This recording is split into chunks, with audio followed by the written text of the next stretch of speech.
بسم اللہ الرحمن الرحیم۔ تحریک جدید کے تین اہم مطالبات: انتخاب خطبہ جمعہ سیدنا حضرت خلیفۃ المسیح ثانی رضی اللہ تعالیٰ عنہ،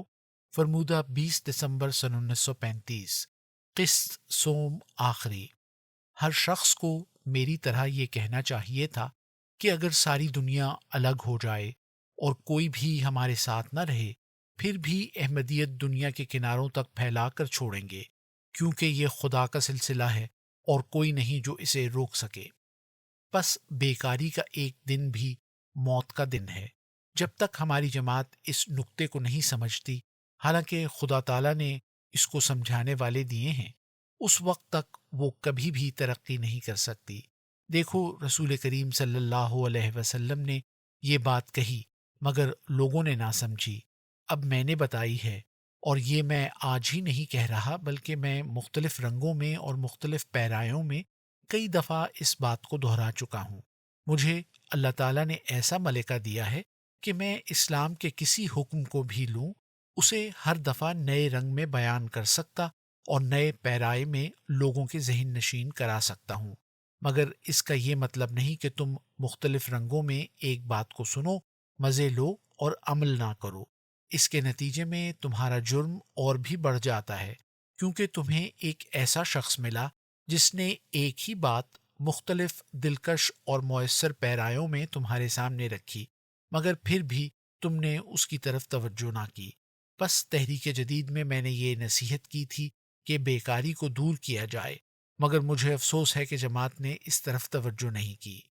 نمبر 3، میں نے اس کا ایک مرکز بنانے کے لیے بورڈنگ تحریک جدید قائم کیا ہے۔ میں خوش ہوں کہ جماعت نے اس بورڈنگ میں اپنے لڑکے داخل کرنے کے متعلق میری تحریک پر عمل کیا،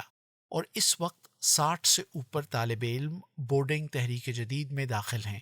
لیکن یہ تعداد ابھی کافی نہیں۔ اور پھر میرے مد نظر تحریک جدید کا صرف ایک بورڈنگ نہیں بلکہ دو ہیں، ایک تعلیم الاسلام ہائی اسکول کے ساتھ اور دوسرا مدرسہ احمدیہ کے ساتھ۔ پھر میرے مد نظر یہ بھی ہے کہ اسی طرز پر لڑکیوں کے لیے بھی ایک بورڈنگ قائم کیا جائے، اور میرا منشا یہ ہے کہ جماعت کے کسی لڑکے اور لڑکی کو فارغ نہ رہنے دیا جائے۔ میرے پاس بورڈنگ تحریک جدید کے سپرنٹینڈنٹ شکایت کرتے ہیں کہ لڑکوں کے پاس اتنا کام ہے کہ اور زیادہ کام کے لیے ان کے پاس کوئی وقت نہیں، لیکن میں سمجھتا ہوں اگر اوقات کا صحیح استعمال کیا جائے تو کام نہایت قلیل عرصے میں ختم ہو سکتا ہے اور باقی وقت اور کاموں کے لیے بچ سکتا ہے۔ میں دیکھتا ہوں وہی کام جو میں تھوڑے سے وقت میں کر لیتا ہوں، اگر کسی دوسرے کے سپرد کر دوں تو وہ دگنا بلکہ بعض دفعہ چوگنا وقت لے لیتا ہے، بلکہ بعض کام جو میں 2 گھنٹے میں کر لیتا ہوں اگر کسی اور کے سپرد کروں تو وہ 24 گھنٹے خرچ کر دیتا ہے۔ در حقیقت انسانی دماغ میں اللہ تعالیٰ نے یہ قابلیت رکھی ہے کہ اگر انسان چوکس اور ہوشیار ہو کر بات سنے اور اس پر عمل کرے تو وہ اتنی جلدی بات سمجھ لیتا اور کام پورا کر دیتا ہے کہ دوسرے حیران رہ جاتے ہیں۔ بس اگر تحریک جدید کے بورڈروں کو ہوشیار بنایا جائے اور ان میں چستی اور بیداری پیدا کی جائے تو ان کا دن 24 گھنٹے کا نہ رہے بلکہ 48 یا 72 گھنٹے کا بن جائے، یا اس سے بھی زیادہ کا، تو در حقیقت وقت کی زیادتی آپ ہی آپ ہو سکتی ہے۔ اگر لڑکے کو چست بنایا جائے، اسے جلدی جلدی لکھنے کی عادت ڈال دی جائے، جلدی جلدی بات سمجھنے کی قابلیت اس میں پیدا کی جائے اور اس کے تمام عقلی قوا کو تیز کر دیا جائے، تو وہ لوگ جو یہ سمجھتے ہیں کہ 24 گھنٹے میں کام ختم نہیں ہوتا، شکوہ کریں گے کہ ہمارے پاس وقت ہے مگر کام نہیں۔ لیکن جلدی سے مراد بے وقوفی نہیں بلکہ سوچ کر اور سمجھ کر کام کرنا مراد ہے۔ وہ لوگ جنہیں خدا تعالیٰ نے روحانی آنکھیں دی ہوئی ہیں، وہ جانتے ہیں کہ جلد بازی اور جلدی سے کام کرنے میں زمین آسمان کا فرق ہے۔ بس بچوں کو جلدی کام کرنے اور جلدی سوچنے کی عادت ڈالی جائے، مگر جلدی سے مراد جلد بازی نہیں بلکہ سوچ سمجھ کر تیزی سے کام کرنا ہے۔ جلد باز شیطان ہے، لیکن سوچ سمجھ کر جلدی کا کام کرنے والا خدا تعالیٰ کا سپاہی ہے۔ پھر میرا منشا ہے کہ نہ صرف موجودہ بورڈنگ تحریک جدید کو ترقی دی جائے بلکہ ایسا ہی ایک بورڈنگ مدرسہ احمدیہ کے ساتھ قائم کیا جائے، اور اسی طرح کا ایک بورڈنگ لڑکیوں کے لیے بنایا جائے، اور میرا منشا ہے کہ آہستہ آہستہ لڑکوں کو اتنا تیز کام کرنے کا عادی بنایا جائے کہ وہ علاوہ تعلیم کے دوسرے کاموں کے بھی وقت نکال سکیں، اور ہو سکے تو اپنے لیے غلہ بھی خود پیدا کریں، سبزیاں خود پیدا کریں، یعنی کھیتی باڑی کا کام بھی کریں۔ اس سے دو فائدے ہوں گے، ایک تو یہ کہ ان میں سے کبر مٹ جائے گا، اور دوسرے یہ کہ بڑے ہو کر وہ نوکریوں پر نظر نہیں رکھیں گے بلکہ پیشوں کی طرف توجہ دیں گے۔ پھر اس کا یہ بھی فائدہ ہوگا کہ ان کی صحت اچھی رہے گی۔ ابھی ہمارے پاس اتنی جگہ نہیں کہ لڑکوں سے کھیتی باڑی کا کام لیا جائے، اور اس کی وجہ یہ ہے کہ موجودہ بورڈنگ میں یہ نقص ہے کہ اس کے ارد گرد عمارتیں بن گئی ہیں اور کھیتی باڑی کے لیے کوئی زمین نہیں رہی۔ حضرت مسیح موعود علیہ السلام کو میں نے دیکھا ہے کہ آپ علیہ السلام دن بھر گھر کے اندر کام کرتے، لیکن روزانہ ایک دفعہ سیر کے لیے ضرور جاتے، اور 74-75 برس کی عمر کے باوجود سیر پر اس قدر باقاعدگی رکھتے کہ آج وہ ہم سے نہیں ہو سکتی۔ ہم بعض دفعہ سیر پر جانے سے رہ جاتے ہیں، لیکن حضرت مسیح موعود علیہ السلام ضرور سیر کے لیے تشریف لے جاتے۔ تو کھلی ہوا کے اندر چلنا پھرنا اور اس سے فائدہ اٹھانا دماغ کے لیے بہت مفید ہوتا ہے، اور جب تحریک جدید کے بورڈر کھلی ہوا میں رہ کر مشقت کا کام کریں گے تو جہاں ان کی صحت اچھی رہے گی وہاں ان کا دماغ بھی ترقی کرے گا، اور وہ دنیا کے لیے مفید وجود بن جائے گا۔ بس یہ تحریک آج میں پھر کرتا ہوں کہ جماعت کے احباب اپنے بچوں کو بورڈنگ تحریک جدید میں داخل کریں۔ خدا تعالیٰ کے فضل سے جو نوجوان بچوں کے لیے سپرنٹینڈنٹ مقرر ہیں وہ بچوں کی تعلیم اور ترقی میں بہت دلچسپی لے رہے ہیں اور تندہی کے ساتھ اپنے فرض کو ادا کر رہے ہیں۔ میں یہ نہیں کہتا کہ وہ ہر لحاظ سے پورا کام کر رہے ہیں، ابھی ان کے لیے بھی ترقی کی بہت گنجائش ہے، لیکن بہرحال وہ اس کام میں دلچسپی لے رہے ہیں، اور چونکہ میں دیکھتا ہوں کہ انہیں بچپن سے دین کی طرف رغبت ہے، اس لیے امید ہے کہ اگر انہوں نے اس میں ترقی کرنے کی کوشش کی تو وہ خود بھی فائدہ حاصل کر سکتے اور بچوں کو بھی فائدہ پہنچا سکتے ہیں۔ علاوہ ازیں اس ذریعے سے بیکاری کا بھی ایک حد تک ازالہ ہو سکتا ہے۔ بس یہ 3 تحریکیں آج میں پھر دہراتا ہوں، اور امید کرتا ہوں کہ دوست ان کی طرف توجہ کریں گے۔ تمام دوستوں کو یاد رکھنا چاہیے کہ کام ہمیشہ کرنے سے ہوتے ہیں، باتیں کرنے سے نہیں ہوتے۔ میں نے پچھلے 2 خطبوں میں، ایک پچھلے جمعے کے خطبے میں اور ایک 4-5 پہلے جمعوں میں سے کسی ایک جمعے کے خطبے میں بیان کیا تھا کہ اگر تم سب کے سب مجھے چھوڑ دو تب بھی خدا تعالیٰ غیب سے سامان پیدا کر دے گا، لیکن یہ ہو نہیں سکتا کہ جو بات خدا تعالیٰ نے حضرت مسیح موعود علیہ السلام سے کہی اور جس کا نقشہ اس نے مجھے سمجھا دیا ہے وہ نہ ہو، وہ ضرور ہو کر رہے گی، خواہ دوست دشمن سب مجھے چھوڑ جائیں۔ اس پر بعض دوستوں نے شکوہ کیا ہے کہ آپ نے یہ الفاظ کیوں کہے، ہمیں ان سے تکلیف ہوئی ہے، ہم تو آپ پر اپنی جان اور اپنا مال سب کچھ قربان کرنے کے لیے تیار ہیں، لیکن یہ الفاظ اس قابل نہیں تھے کہ اس پر انہیں تکلیف ہوتی،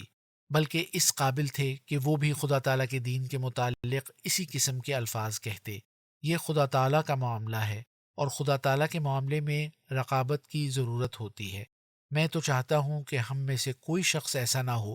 جس کے دل میں یہ احساس نہ ہو کہ خواہ ساری دنیا احمدیت کو چھوڑ دے پھر بھی وہ خدا کے سلسلے کو پھیلا کر رہے گا۔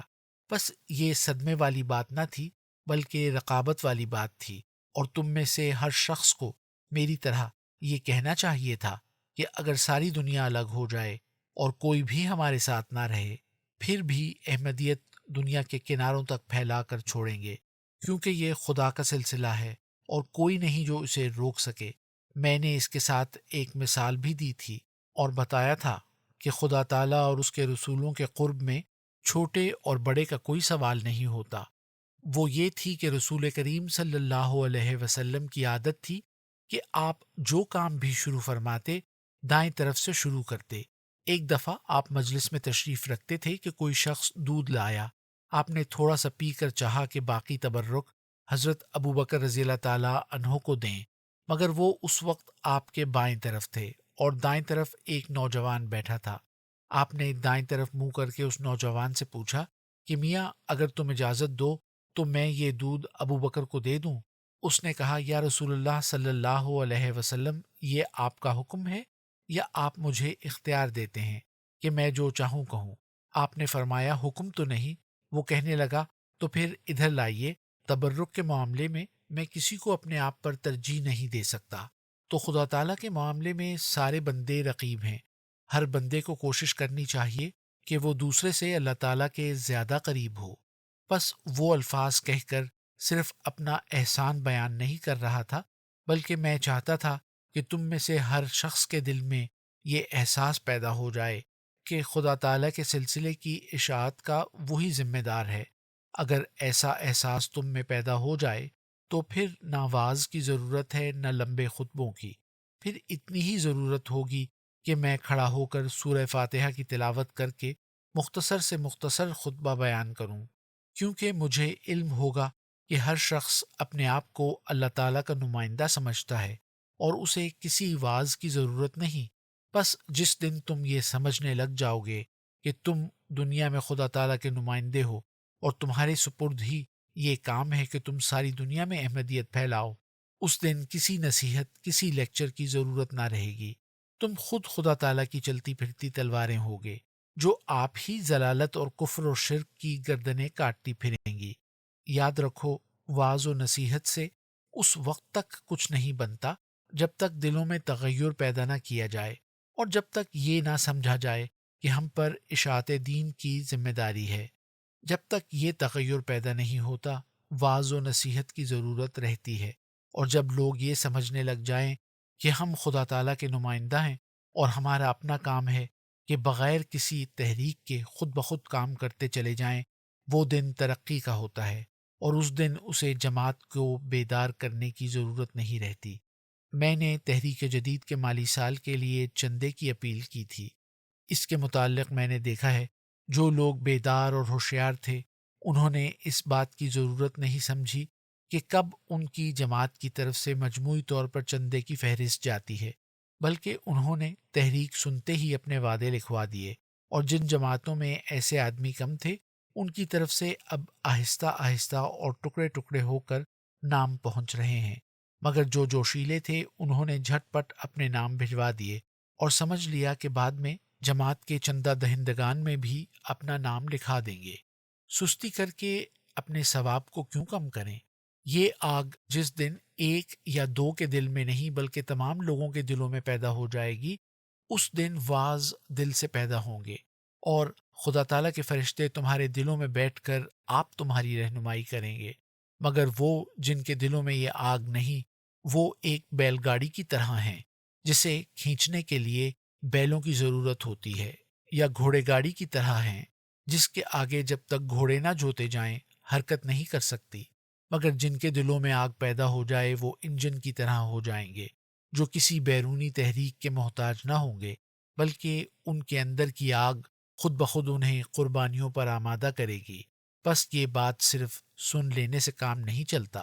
بلکہ کام اس آگ کے ذریعے ہوگا جو تمہارے دلوں میں پیدا ہوگی۔ جب تک جماعت کے افراد کے دلوں میں یہ احساس پیدا نہ ہو کہ سلسلے کے کاموں کے وہ خود ذمہ دار ہیں، وہ یہ نہ دیکھیں کہ ان کا سیکریٹری اور پریزیڈنٹ کیا کرتا ہے، بلکہ اگر سیکریٹری یا پریزیڈنٹ سستی کرتا ہے تو وہ خود اس کی بجائے کام کریں، اس وقت تک حقیقی معنوں میں ترقی نہیں ہو سکتی۔ میں نے دیکھا ہے کہ جس جماعت کے سیکریٹری یا پریزیڈنٹ صاحب خود چندہ نہ دینا چاہیں، وہ کام کو پیچھے کرتے چلے جاتے ہیں۔ حالانکہ اگر جماعت کا ہر فرد اپنے آپ کو سلسلے کے کاموں کے لیے سیکریٹری اور پریزیڈنٹ سمجھے تو وہ اپنے سیکریٹری یا پریزیڈنٹ کی سستی کی وجہ سے ثواب سے محروم نہ رہے، بلکہ اگر وہ سست ہوں تو ان کی بجائے آپ جماعت میں چندے کی تحریک شروع کر دے اور سیکریٹری اور پریزیڈنٹ کے کاموں کا بھی خود ثواب لے لے۔